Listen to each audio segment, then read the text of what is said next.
Hello everyone, I am Dr. Smita, consultant obstetrician and gynecologist, LIMS Women and Children Hospital, Thondupally, Shamshabad.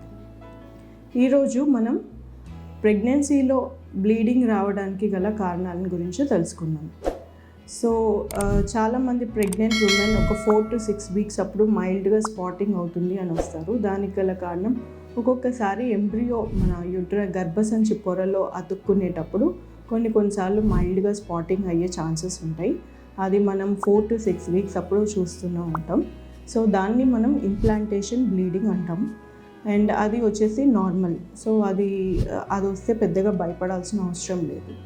And ఇంకో cause వచ్చేసరికి abortions, missed abortion అంటారు. So first scan చేసినప్పుడు foetal heart rate నార్మల్గా ఉంది, తర్వాత మధ్యలో spotting అవుతూ ఉంటుంది. సో అప్పుడు స్కాన్ చేసినప్పుడు లోపల బేబీ ఫీటల్ హార్ట్ రేట్ లేదు అని ఇస్తారు. So foetal heart rate absent, cardiac activity absent అని ఇస్తారు. సో దాన్ని మనం మిస్డ్ అబార్షన్గా అంటాం.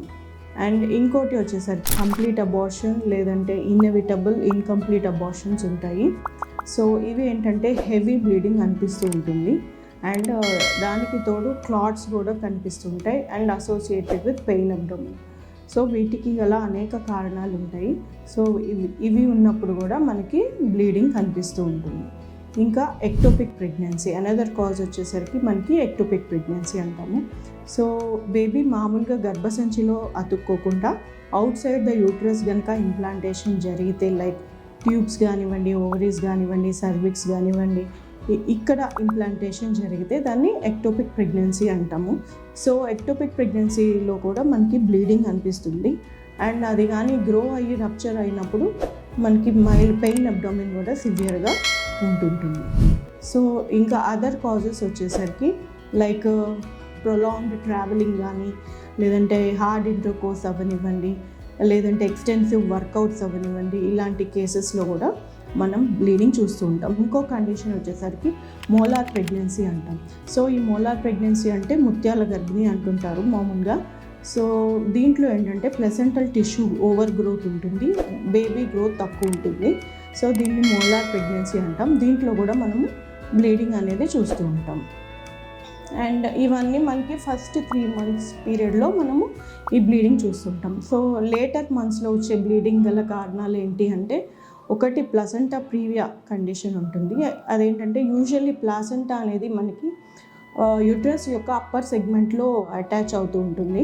సో అలా కాకుండా లోయర్ సెగ్మెంట్ ఆఫ్ ద యూట్రస్లో కనుక ప్లాసెంటా అటాచ్ అయితే దాన్ని ప్లాసెంటా ప్రీవియా అంటాము. అండ్ అదర్ కాజ్ వచ్చేసరికి లైక్ అబ్రప్షియో ప్లాసెంటా అంటారు. సో యూజువల్లీ మనకి డెలివరీ అయినాక ప్లాసెంటా సపరేట్ అవుతుంది, బేబీ డెలివరీ అయినాక. అలా కాకుండా డెలివరీకి ముందే ప్లాసెంటా కనుక సపరేట్ అయితే, అంటే ప్రెగ్నెన్సీ టైంలోనే ప్లాసెంటా కనుక సపరేట్ అయితే దాన్ని అబ్రప్షన్ ప్లాసెంటా అంటారు. సో దీనివల్ల కూడా మనకి బ్లీడింగ్ కనిపిస్తుంటుంది. ఈ అబ్రప్షన్ యూజువల్గా మనకి ఎక్కువ హైపర్టెన్సివ్ ప్రెగ్నెన్సీస్లో మనకి చూస్తూ ఉంటాము. సో బ్లీడింగ్ కనపడినప్పుడు మీరు తీసుకోవాల్సిన జాగ్రత్తలు ఏంటి? సో ఈ బ్లీడింగ్ కనిపించినప్పుడు మీరు ఇమీడియట్గా మీ గైనకాలజిస్ట్ని సంప్రదించాలి. అండ్ అలా చేసినప్పుడు గైనకాలజిస్ట్ మీకు ఇమీడియట్గా ట్రాన్స్వెజైనల్ సోనోగ్రఫీ అనేది అల్ట్రాసౌండ్ అనేది చేయటం జరుగుతుంది.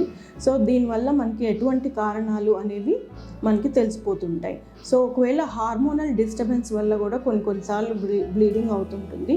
సో అది కనుక మనం కరెక్ట్ చేసుకోవాలంటే, అంటే ప్రొజెస్ట్రాన్ హార్మోన్స్ కానీ ఇవి మనకి పెడతారు. సో అవి పెట్టినప్పుడు మనకి బ్లీడింగ్ కరెక్ట్ అవుతుంది.